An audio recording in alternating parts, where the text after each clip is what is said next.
Hello students, good morning. Welcome to my channel Prep AG Chemistry. In this video session we are going to start the hybridization and the formation of the coordination compounds. Okay, so let us start. It is the first, the sp hybridized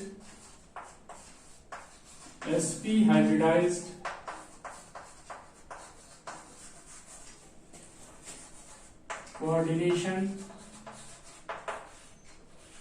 compound. तो अब यहां हम लोग discuss करेंगे sp hybridisation के बारे में। तो देखो यहां पे हम लोगों ने एग्जांपल लिया था KAgCN होल ट्वाइस, यानी कि यहां पे जो हमारा सेंट्रल मेटल आयन है वो सिल्वर है। ठीक है, तो हम लोग पहले देखें सिल्वर पे ऑक्सीडेशन स्टेट कितना है। तो जाहिर सी बात है कि यहाँ पे साइनाइड 2 है, तो इस पे चार्ज नेट कितना हो जाएगा -2। अब आ जाओ पोटेशियम पे चार्ज कितना आता है +1, तो net remaining charge on silver क्या हो जाएगा +1, तीनों का ऐड कितना होगा 0। ठीक है, अब यहां से हमें क्या मिल गया सिल्वर Ag+। ओके, अब हम लोग देखें तो इसका एटॉमिक नंबर कितना होता है 47, कॉन्फ़िगरेशन तो आ जाओ क्रिप्टन 36। अब आ जाओ तो क्या होगा 5s में इलेक्ट्रॉन्स कितने होंगे 0। ओके, नेक्स्ट आ जाओ 4d में कितने इलेक्ट्रॉन्स 10। तो अगर हम लोग यहाँ पे कॉन्फ़िगरेशन देखें तो देखो यहाँ पे क्या है 5s जो है वो एम्प्टी है, यानी कि खाली है। फिर देखो 5p ये भी यहाँ पे क्या है वैकेंट है, ये भी एम्प्टी ऑर्बिटल है। तो अब यहां से क्या होगा कि जो पहले से 4d10 यहाँ पे फुलफिल्ड है 4d10, तो यहाँ पे number of electrons already fulfilled है, 10 इलेक्ट्रॉन्स अवेलेबल है। तो यहाँ पे अब क्या होगा साइनाइड Cn-, तो ये दो जो ऑर्बिटल्स हैं s के और p के, ये दोनों आपस में हाइब्रिडाइजेशन में जाएंगे और ये दोनों क्या करेंगे हाइब्रिडाइज्ड ऑर्बिटल का फॉर्मेशन करेंगे। तो इस तरह से एक s और एक p मिल करके sp हाइब्रिडाइज्ड ऑर्बिटल का फॉर्मेशन कर रहे हैं। अब ये जो साइनाइड लिगेंड है ये क्या करेगा अपने पेयर ऑफ इलेक्ट्रॉन को डोनेट करेंगे, यहाँ पे ये पेयर ऑफ इलेक्ट्रॉन को डोनेट करेंगे और इस तरह से यहाँ पे 2 इलेक्ट्रॉन्स और यहाँ पे 2 इलेक्ट्रॉन्स अवेलेबल हो गए। अब ध्यान से देखो नंबर ऑफ अनपेयर्ड इलेक्ट्रॉन कितने हो गए तो 0, यानी कि कैसा बिहेवियर शो करेगा डायामैग्नेटिक।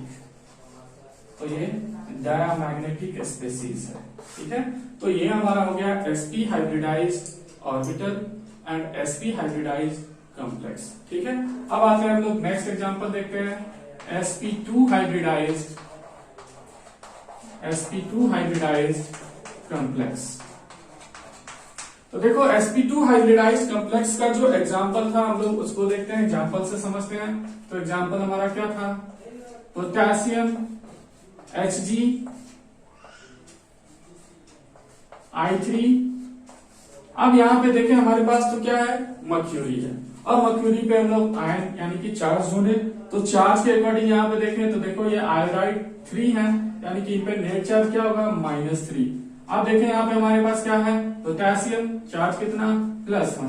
अब आ जाओ मर्क्यूरी, इस पे चार्ज कितना हो जाएगा, तो यहाँ से नेट हम लोग देखेंगे तो क्या आ जाएगा +2। इन दोनों का सम करो -3 +1 ये क्या देगा -2 और इसका चार्ज चेंज कर दो तो ये क्या हो जाएगा ऑक्सीडेशन स्टेट ऑफ मर्क्यूरी।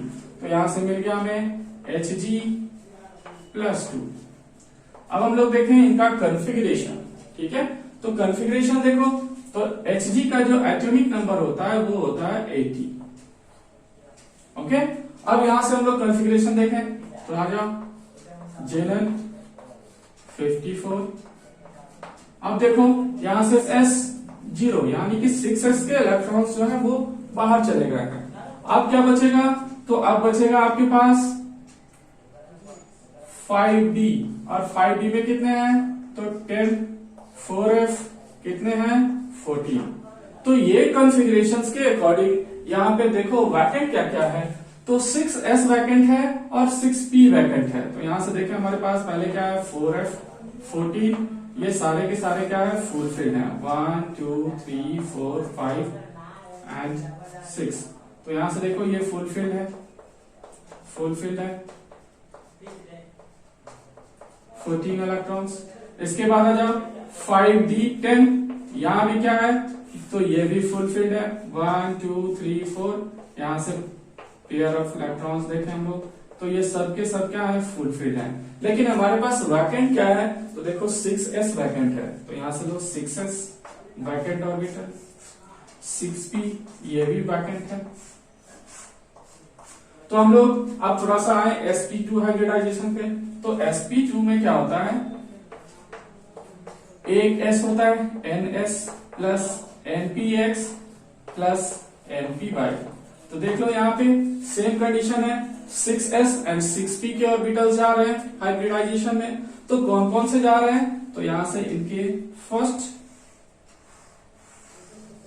ये तीनों मिलकर के जा रहे हैं, और इस तरह से कितने नंबर ऑफ हाइब्रिडाइज्ड ऑर्बिटल, तो 3 नंबर ऑफ हाइब्रिडाइज्ड ऑर्बिटल का फॉर्मेशन हो रहा है। अब यहाँ पे जो अवेलेबल आयोडाइड है, आयोडाइड ये हमारा लिगेंड है I-, तो ये क्या करेगा, ये इन हाइब्रिडाइज्ड स्पीसीज में हाइब्रिडाइज्ड ऑर्बिटल में अपने पेयर ऑफ इलेक्ट्रॉन को डोनेट करेगा। तो यहां से आ जाएगा 1 पेयर 2 पेयर 3 पेयर। ठीक है, अब हम लोग देखें तो sp का शेप कैसा होता है, तो sp का शेप होता है लीनियर। तो हम लोग इसका स्ट्रक्चर देखें तो ये कैसा होगा, Ag प्लस यहां से देख लो Cn माइनस और फिर यहां से Cn माइनस, ये अपने पेयर ऑफ इलेक्ट्रॉन डोनेट कर रहे हैं, इसके साथ है पोटेशियम के साथ है। यहां पे देखें तो ये sp2 है, और sp2 का शेप कैसा होता है, तो sp2 का शेप होता है ट्रायंगुलर प्लेनर। तो यहां से हम लोग इनका शेप देखेंगे तो देख लो यहाँ पे Hg+2। अब यहां से एक आयोडाइड अपना पेयर ऑफ इलेक्ट्रॉन देगा, यहां से दूसरा आयोडाइड अपना पेयर ऑफ इलेक्ट्रॉन देगा, यहां से तीसरा आयोडाइड अपना पेयर ऑफ इलेक्ट्रॉन देगा। अगर हम लोग इस पे नेट चार्ज देखेंगे तो -1 आएगा, जो बैलेंस किससे होगा, पोटेशियम से। तो इस तरह से ये हो जाता है sp and sp2 hybridisation. Okay, चलो यहां तक नोट करो। तो फिर हम लोग जो कोऑर्डिनेशन नंबर है यहाँ पे याद रखना है कि यहाँ कोऑर्डिनेशन नंबर और कोऑर्डिनेशन नंबर sp के केस में कितने हैं, तो 2 है, और कोऑर्डिनेशन नंबर sp2 के केस में कितने होंगे, तो 3 होंगे। देख सकते हो 1 2 3, यानी कि 3 जो है कोऑर्डिनेट बॉन्ड, 3 जो है पेयर ऑफ इलेक्ट्रॉन को डोनेट किया जा रहा है सेंट्रल मेटल एटम में। ठीक है, चलो यहां तक नोट करो। तो फिर हम लोग आगे डिस्कस करते हैं कोऑर्डिनेशन नंबर 4 के लिए, कोऑर्डिनेशन नंबर 5 एंड 6 के लिए। ठीक है, चलो नोट करो।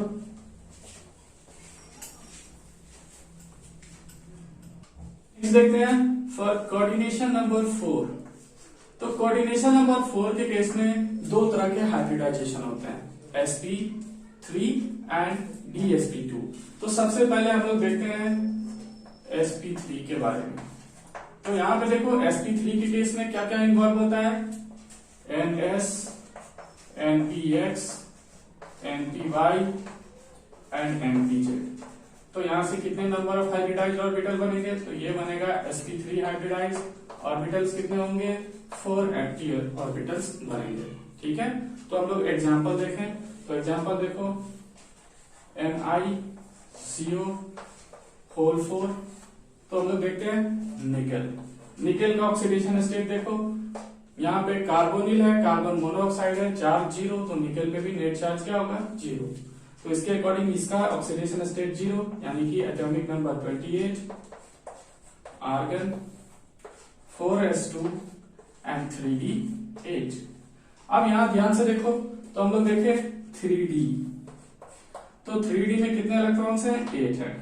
अरेंज करो 1 2 3 4 5 इलेक्ट्रॉन्स, 6 7 एंड 8 इलेक्ट्रॉन्स। अब आ जाओ 4s देखो, यहाँ पे कितने हैं, 2 इलेक्ट्रॉन्स हैं। अगर हम लोग 4p देखें तो 4p क्या है, तो ये वैकेंट है, यहाँ पे एक भी इलेक्ट्रॉन्स नहीं है।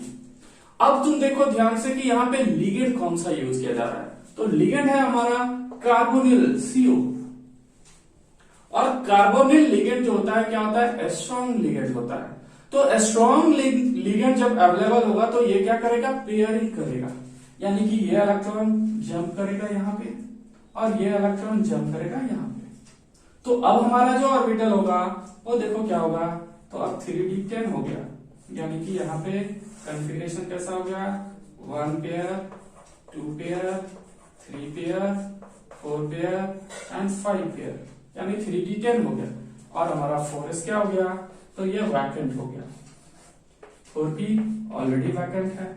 तो अब यहाँ तुम ध्यान से देख सकते हो कि ये जो ऑर्बिटल्स हैं अब ये हाइब्रिडाइजेशन में जा रहे हैं, ये 4 के 4 ऑर्बिटल्स हाइब्रिडाइजेशन में जाकर के क्या बनाएंगे, sp3 हाइब्रिडाइज्ड ऑर्बिटल्स का फॉर्मेशन करेंगे। अब जो हमारा कार्बोनिल ग्रुप है CO CO CO CO, ये अपने पेयर ऑफ इलेक्ट्रॉन्स क्या करेगा, डोनेट करेगा। तो ये डोनेट करेगा यहाँ पे 1 पेयर ऑफ इलेक्ट्रॉन, ये डोनेट करेगा 1 पेयर ऑफ इलेक्ट्रॉन, ये डोनेट करेगा 1 पेयर ऑफ इलेक्ट्रॉन, ये डोनेट करेगा 1 पेयर ऑफ इलेक्ट्रॉन।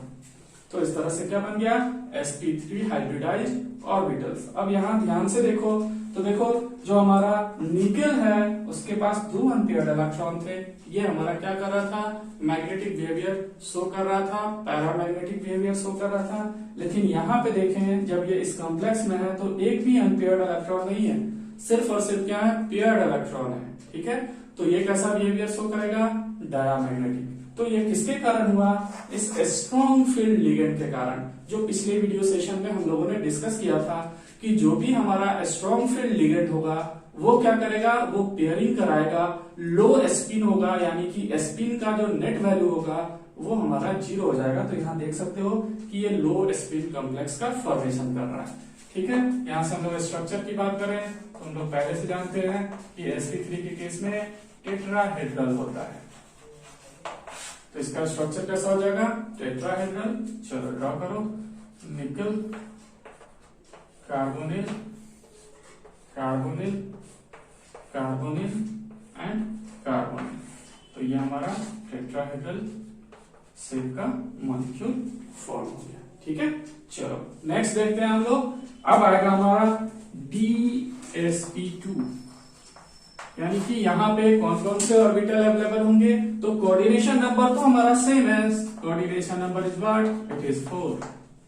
अब इसके साथ क्या क्या अटैच्ड है तो वो हम लोग देखते हैं। तो यहाँ पे देखो dx² - y² ऑर्बिटल जा रहा है, कौन सा, n-1। अब इसके साथ दूसरा क्या आएगा, तो इसके साथ आएगा ns एंड npx, npy। तो इस तरह से हमारे कितने ऑर्बिटल्स इन्वॉल्व हुए, 4।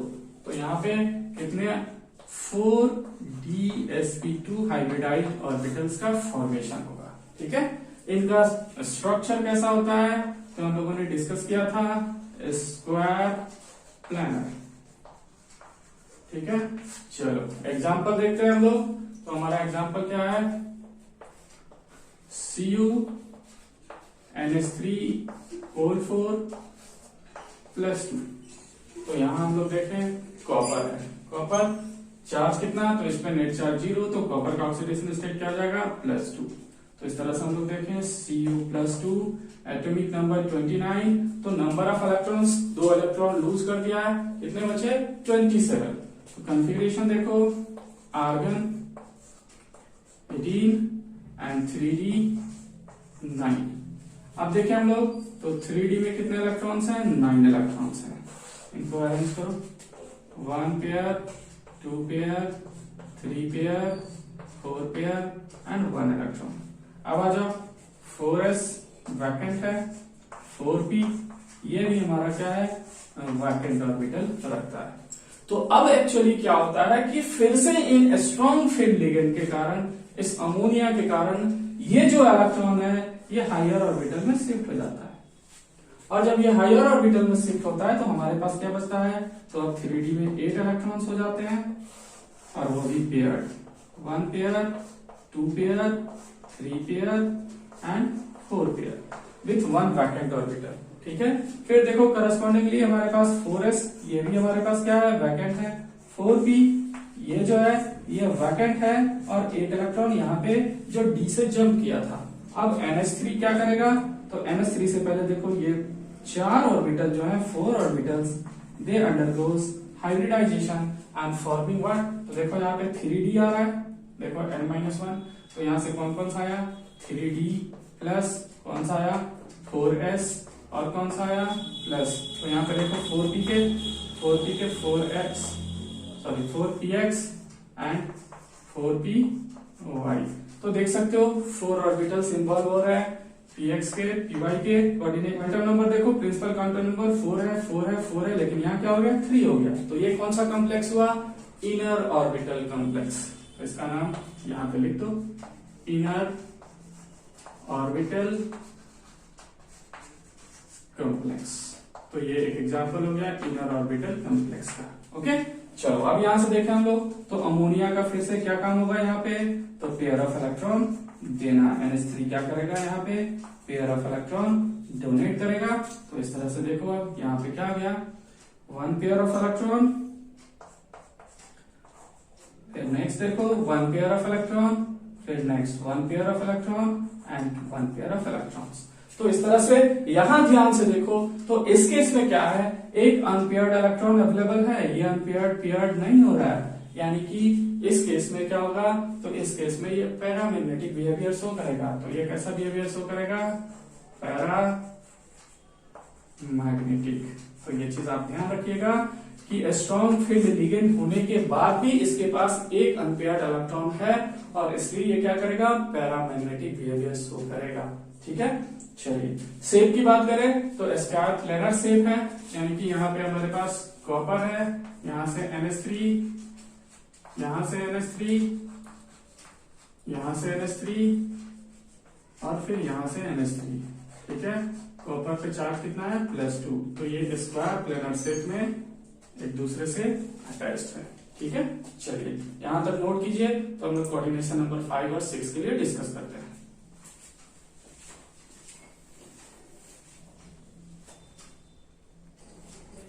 Okay, now the next, if the coordination number is 5, यानी कि अब हम लोग देखेंगे यहाँ पे कोऑर्डिनेशन नंबर 5 के लिए, तो देखो यहाँ पे दो तरह का कॉम्प्लेक्स आएगा। पहला है आउटर ऑर्बिटल कॉम्प्लेक्स। तो देखो आउटर ऑर्बिटल कॉम्प्लेक्स यानी कि हाइब्रिडाइजेशन क्या होगा, तो यहाँ होगा sp3d। स्ट्रक्चर कैसा होगा, तो देखो ये क्या होता है, स्क्वायर पिरामिडल, इसका स्ट्रक्चर होता है स्क्वायर पिरामिडल। एग्जाम्पल देखो, तो यहां पे जाता है SbF5 -2। ठीक है, अगर हम लोग इनके शेप की बात करें तो ये हो गया स्क्वायर पिरामिडल। देखो यहाँ ऑर्बिटल जो है एक s यानी ns plus npx npy npz and ndz², ये ऑर्बिटल्स इन्वॉल्व होते हैं। कोऑर्डिनेशन नंबर 5 होता है, और ये होता है हमारा आउटर ऑर्बिटल कॉम्प्लेक्स। देखो स्ट्रक्चर Sb, और यहां से एक परपेंडिकुलर पे होता है, तो ये हो जाता है स्क्वायर पिरामिडल। ठीक है, अब आ जाओ इनर ऑर्बिटल कॉम्प्लेक्स। तो यहां हम लोग देखें इसका second number, coordination number still it is 5 and the complex is inner orbital complex. तो देखो यहाँ इनर ऑर्बिटल कॉम्प्लेक्स है, तो इसके अकॉर्डिंग हाइब्रिडाइजेशन क्या होगा, dsp3। कौन कौन से ऑर्बिटल्स इन्वॉल्व होंगे, तो यहाँ पे ऑर्बिटल इन्वॉल्व होता है dz², एक्चुअली n-1, फिर क्या होता है ns, npx, npy and npz। तो ये हो जाते हैं इनर ऑर्बिटल के लिए। कितने हाइब्रिडाइज्ड ऑर्बिटल्स का फॉर्मेशन होगा, 5, कौन सा dsp3। ठीक है, एग्जांपल देखो FeCO 5, तो ये हमारा क्या हो गया, पेंटा कार्बोनिल आयरन 0। ठीक है, तो यहां से हम लोग देखें तो Fe पे ऑक्सीडेशन स्टेट 0 है, क्योंकि इन पे 0 होगा तो यहाँ भी 0 होगा। अब यहां से कॉन्फ़िगरेशन देखो तो क्या देगा, आर्गन 18 3d6 एंड 4s2। तो यहां से हम लोग देखें तो 3d के पास कितने हैं, 6 और इलेक्ट्रॉन्स हैं, यानी कि 1 2 3 4 5 एंड 6। अब देखो 4s में कितने हैं, 2 इलेक्ट्रॉन्स हैं, 1 2 एंड 4p जो है ये क्या है, तो ये वैकेंट है। अब क्या होता है, इलेक्ट्रॉन की पेयरिंग होती है, क्योंकि यहाँ पे फिर से हमारा लिगेंड क्या है, स्ट्रॉन्ग फील्ड लिगेंड है, और स्ट्रॉन्ग फील्ड लिगेंड के कारण ये सारे इलेक्ट्रॉन्स जो है क्या हो जाते हैं, शिफ्ट जाते हैं 3d में। ठीक है, ये आएगा यहाँ, ये आएगा यहाँ, और ये दोनों इलेक्ट्रॉन एक एक करके इस ऑर्बिटल्स में आ जाएंगे। तो इस तरह से हम लोग देखें तो क्या बनेगा, 3d। अब यहाँ पे 8 इलेक्ट्रॉन्स आ गए, 1 pair 2 pair 3 pair and 4 pair. अब बच गया एक खाली, फिर 4s कंप्लीटली वैकेंट हो गया शिफ्टिंग ऑफ इलेक्ट्रॉन से, एंड 4p पहले से ही वैकेंट है। तो अब देखो कितने ऑर्बिटल अवेलेबल हो गए, 5 ऑर्बिटल अवेलेबल हो गए। ये हाइब्रिडाइजेशन में चले जाएंगे और क्या बनाएंगे, bsp3 हाइब्रिडाइज्ड ऑर्बिटल्स। अब आ गया carbonyl carbonyl carbonyl carbonyl carbonyl. अब ये अपने पेयर ऑफ इलेक्ट्रॉन को डोनेट करेगा, तो इस तरह से यहां पे क्या हो गया,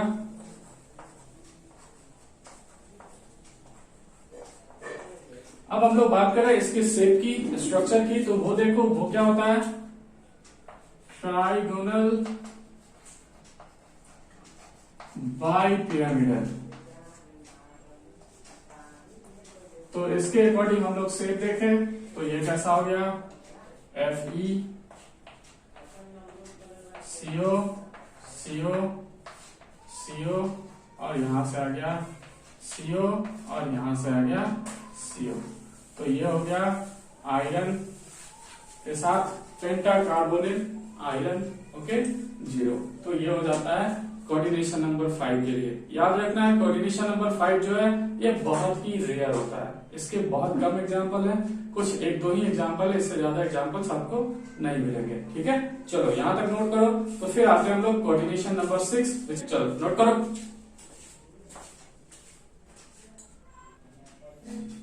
it is the complex with coordination number 6। अब यहां हम लोग सबसे पहला देखेंगे इनर ऑर्बिटल कॉम्प्लेक्स। अब यहां पे ध्यान देना है, इनर ऑर्बिटल कॉम्प्लेक्स है तो हाइब्रिडाइजेशन क्या होगा, D2sp3। तो कौन कौन से हाइब्रिडाइज ऑर्बिटल इन्वॉल्व होंगे, तो यहाँ ऑर्बिटल जो इन्वॉल्व होंगे हाइब्रिडाइजेशन में देखो वो क्या होंगे, n-1 dz2 n-1 dx2 y2 plus ns plus npx npy and npz। तो ये ऑर्बिटल्स कितने हो गए, तो 3 1 4 एंड 2 6। तो 6 हाइब्रिडाइज्ड ऑर्बिटल बनेगा, यानी कि यहाँ पे कोऑर्डिनेशन नंबर भी 6 ही होगा। ठीक है, एग्जांपल देखो, एग्जांपल हमारा बेस्ट एग्जांपल है CO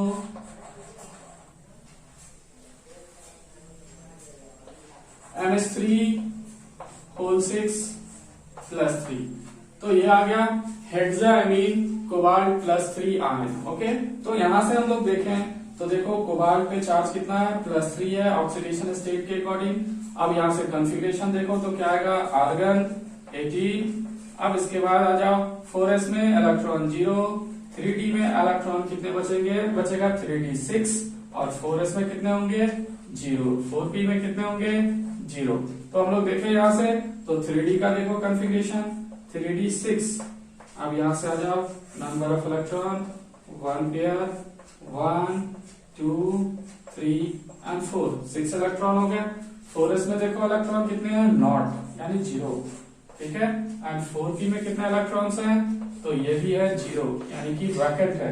अब यहाँ ध्यान से देखो, जैसे ही हम लोग स्ट्रॉन्ग फील्ड लिगेंड देखेंगे तो यहाँ पे क्या है, हाइड्रोजन जो है डोनर एटम है और ये स्ट्रॉन्ग फील्ड लिगेंड के केस में आता है, तो यहाँ से तुरंत क्या होगा, अपीयरिंग होगा, ये शिफ्ट होंगे यहाँ पे और ये शिफ्ट होंगे यहाँ पे, और इस तरह से हमारे पास क्या हो जाएगा, 2 वैकेंट ऑर्बिटल क्रिएट होगा।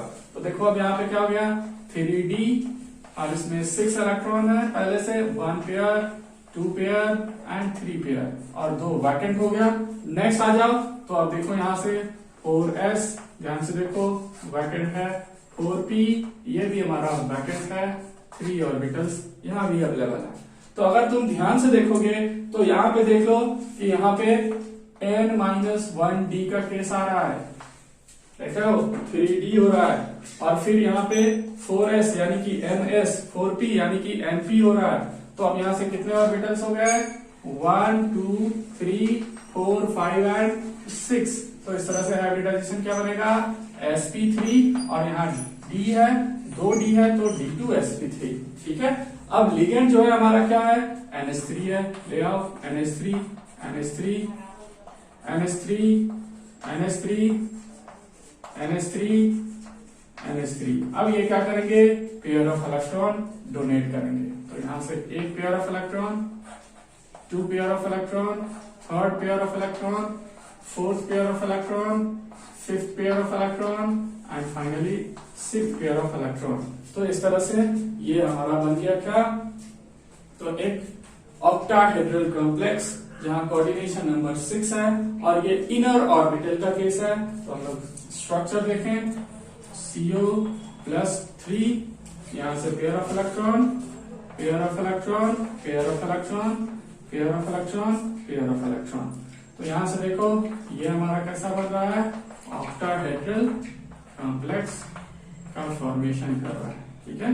देखो NH3 NH3 NH3 NH3 NH3 and NH3।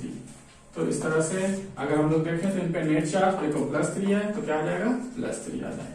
तो ये एग्जांपल हो जाता है इनर ऑर्बिटल ऑक्टाहेड्रल कॉम्प्लेक्स का, ठीक है। इस तरह से तुम और भी एग्जांपल्स देख सकते हो, FeCN6 -4, फिर आ जाएगा FeCN6 एंड -3। तो यहाँ पे अब देखो ऑक्सीडेशन नंबर +2 और यहाँ पे +3। तो इन ऑक्सीडेशन स्टेट्स के लिए तुम क्या करो, ये ऑर्बिटल कॉम्प्लेक्स के लिए हाइब्रिडाइजेशन देखो कैसे फाइंड किया जाता है। तुम लोग खुद से कोशिश करना, प्रॉब्लम होगा तो फिर पूछ लेना, ओके। चलो इसको नोट करो, तो फिर हम लोग आउटर ऑर्बिटल कॉम्प्लेक्स देखते हैं। अब यहाँ पे हम लोग नेक्स्ट देखते हैं कोऑर्डिनेशन नंबर 6, और कॉम्प्लेक्स कैसा है, आउटर ऑर्बिटल कॉम्प्लेक्स। तो यहाँ पे ये आउटर ऑर्बिटल कॉम्प्लेक्स है, और इसके लिए हम लोग क्या करेंगे, डिस्कशन करेंगे। तो देखो यहाँ पे हाइब्रिडाइजेशन क्या होगा, sp3d2। स्ट्रक्चर का शेप कैसा होगा, तो ये फिर से ऑक्टाहेड्रल ही होगा, ऑक्टाहेड्रल, ठीक है। कौन कौन से ऑर्बिटल इन्वॉल्व होंगे, ns, npx, npy, npz plus ndz² and ndx² minus y²। तो ये 6 ऑर्बिटल्स इन्वॉल्व होते हैं, और इस तरह से फॉर्मेशन होता है ऑक्टाहेड्रल कॉम्प्लेक्स का। एग्जांपल देखो, FeH2O6+2। तो यहां देख सकते हो H2O पे नेट चार्ज 0, तो ये 0 हो जाएगा। तो Fe पे क्या हो जाएगा, +2, यानी कि Fe का ऑक्सीडेशन स्टेट क्या हो गया, +2। कॉन्फ़िगरेशन देखो तो क्या आएगा, argon 18, 3d6 and 4s nought, 4p nought, 4d nought. तो यहाँ पे अब एक कंडीशन देखो क्या है, कंडीशन ये है कि ये Fe+2 है, और इसके साथ जो लिगेंड है H2O, ये क्या है, वीक फील्ड लिगेंड है, तो ये पेयरिंग नहीं करेगा, इसलिए यहाँ पे इनर नहीं होता है। तो यहां से हम लोग देखें तो 3d6 1 पेयर, 2 3 4 5, तो देख सकते हो यहाँ पे 6 इलेक्ट्रॉन्स हो गए। 4s ये वैकेंट है, 4p ये भी वैकेंट है, 3 ऑर्बिटल्स, एंड 4d, ये सब के सब वैकेंट है। अब यहां से हम लोग देखें तो कौन कौन से ऑर्बिटल्स, तो देखो 1 3 4 एंड 2 6, ये 6 ऑर्बिटल जो हैं इन्वॉल्व हो रहे हैं हाइब्रिडाइजेशन में। तो क्या बनेगा sp3 d2, कितने ऑर्बिटल्स होंगे 6 एम्प्टी ऑर्बिटल्स होंगे। अब यहां पे क्या आएगा, तो H2O H2O H2O H2O H2O H2O, तो ये क्या करेंगे, अपने पेयर ऑफ इलेक्ट्रॉन्स डोनेट करेंगे। तो देखो यहां से 1 पेयर ऑफ इलेक्ट्रॉन, फिर next pair of electron, next pair of electron, next pair of electrons, फिर यहां से नेक्स्ट पेयर एंड यहां से नेक्स्ट पेयर। ठीक है, तो 1 pair of electron, 1 pair of electron. तो इस तरह से हमारे पास क्या हो गया, एक ऑक्टाहेड्रल कॉम्प्लेक्स बन रहा है जो आउटर ऑर्बिटल कॉम्प्लेक्स है। तो यहां से देख लो Fe+2 H2O H2O, यहां ध्यान देना है कि हाइड्रोजन नहीं, ऑक्सीजन जो है वो डोनर आटम रखता है, यानी कि यहाँ पे इलेक्ट्रॉन पेयर ऑक्सीजन दे रहा है, ना कि हाइड्रोजन दे रहा है। ठीक है, तो इस तरह से ये हमारा बन जाता है क्या, तो ये हमारा कॉम्प्लेक्स बन गया हेक्सा एक्वो आयरन+2। ओके, तो ये हमारा कॉम्प्लेक्स है जो क्या है, इसका है ऑक्टाहेड्रल कॉम्प्लेक्स है। तो ये हमारा हो गया ऑक्टाहेड्रल कॉम्प्लेक्स का एग्जांपल, जो क्या है आउटर ऑर्बिटल कॉम्प्लेक्स है। कुछ ऐसे भी मॉलिक्यूल्स मिलेंगे, कॉम्प्लेक्स मिलेंगे, जिनमें हम लोग देखेंगे कि स्ट्रॉन्ग फील्ड लिगेंड है और वो क्या कर रहा है, वो आउटर ऑर्बिटल कॉम्प्लेक्स बना रहा है। कुछ वीक फील्ड लिगेंड मिलेंगे और फिर भी वो क्या करेगा, इनर फील्ड ऑर्बिटल कॉम्प्लेक्स बनाएगा। तो ये कुछ एक्सेप्शंस हैं जिनको हम लोग आगे डिस्कशन करेंगे। ठीक है, यहां तक नोट करो। तो हम लोग कुछ एक्सेप्शंस देखते हैं जहां पे क्या होगा, स्ट्रॉन्ग फील्ड लिगेंड जो है उसके बाद भी क्या होगा, आउटर ऑर्बिटल कॉम्प्लेक्स बनेगा। वीक फील्ड लिगेंड होगा, उसके बाद भी क्या होगा, इनर फील्ड ऑर्बिटल कॉम्प्लेक्स बनेगा। ठीक है, तो चलो पहले नोट करो, फिर हम लोग उनको भी डिस्कस करते हैं। Okay, now the next. अब यहाँ पे हम लोग कुछ एक्सेप्शनल देखेंगे। एक्सेप्शंस कहने का मतलब है कि ये जो है रूल को फॉलो नहीं करते। अब देखो कुछ स्पेशल चीज मैं बता रहा हूं, इसको तुम लोगों को याद रखना है। NH3 एंड H2O, ये जो है ये स्ट्रॉन्ग फील्ड लिगेंड जैसा एक्ट करेंगे, स्ट्रॉन्ग फील्ड लिगेंड जैसा एक्ट करेंगे, लेकिन किनके साथ, तो सिर्फ और सिर्फ CO+3 एंड Cu+2 के साथ। यानी कि जब भी ये इनके साथ कॉम्प्लेक्स में होंगे तो आपका जो कॉम्प्लेक्स होगा वो इनर ऑर्बिटल कॉम्प्लेक्स होगा। जैसे अगर मान लो आपके पास है CO NH3 होल 6 एंड +3, तो यहाँ पे CO में जो हाइब्रिडाइजेशन होगा, इनके ऑर्बिटल जो है हाइब्रिडाइजेशन में जाएंगे तो वो बनाएंगे D2sp3। ये आपको याद रखना है। ठीक वैसे ही अगर Cu+2 है और इसके साथ आपने H2O को भी रखा, H2O होल 4, और यहाँ पे नेट चार्ज क्या हो गया, +2 हो गया, तो यहाँ पे हाइब्रिडाइजेशन DsP2 होगा। ठीक है, ये चीज आपको ध्यान रखना है। लेकिन जैसे ही हम लोग अमोनिया को यूज करेंगे, जैसे Na+2 के साथ, तो देखो क्या देगा, Na+2 NH3 होल 6। अब देखो ये कॉम्प्लेक्स कैसा हो गया, तो यहाँ पे नेट चार्ज +2 है, तो अब यहाँ पे जो हाइब्रिडाइजेशन होगा वो होगा sp3d2, यानी कि ये आउटर ऑर्बिटल कॉम्प्लेक्स हो गया। तो अब इनके केस में क्या होगा, तो इन दोनों को छोड़ दो तो बाकी जितने भी तरह के कॉम्प्लेक्सेस आएंगे उस केस में NH3 एंड H2O जो है ये क्या करेंगे, तो ये वीक फील्ड लिगेंड जैसा वर्क करेंगे, यानी कि इनकी एक्टिविटी कैसी होगी, वीक फील्ड लिगेंड जैसी। ओके, चलो नेक्स्ट देखो, FeH2O होल 6 +2, फिर देखो FeNH3 होल 6 +2 +3 भी ले सकते हो। तो यहाँ पे अब क्या हो गया, यहाँ भी हाइब्रिडाइजेशन sp3d2, यहाँ भी हाइब्रिडाइजेशन sp3d2, यानी कि यहाँ पे ये क्या करेंगे, वीक फील्ड लिगेंड जैसा ही एक्ट करेंगे, लेकिन यहाँ पे स्ट्रॉन्ग फील्ड लिगेंड जैसा एक्ट करेंगे।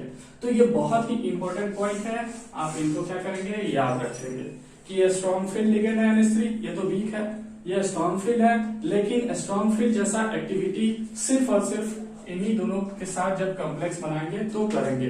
ठीक है, ये वीक फील्ड होते हुए भी सीयू के साथ क्या करेगा, तो इनर ऑर्बिटल कॉम्प्लेक्स बनाएगा, पेयरिंग करेगा, और यहाँ पे मैग्नेटिक मोमेंट जो होगा वो आपको डायमैग्नेटिक मैग्नेटिक मोमेंट की वैल्यू 0 होगी, लेकिन इन केस में मैग्नेटिक मोमेंट होगा, और ये आपको पैरामैग्नेटिक बिहेवियर शो करेंगे, यानी ये आउटर ऑर्बिटल कॉम्प्लेक्स और ये इनर ऑर्बिटल कॉम्प्लेक्स। ठीक है, एक और मोस्ट इंपोर्टेंट पॉइंट देखो, अगर 4d सीरीज के मेटल्स हैं, 5d सीरीज के मेटल्स हैं, तो उस केस पे क्या होता है कि यहाँ पे वीक फील्ड लिगेंड्स जो हैं ये भी आपको कैसा बिहेवियर शो करते हैं, तो स्ट्रॉन्ग फील्ड लिगेंड जैसा।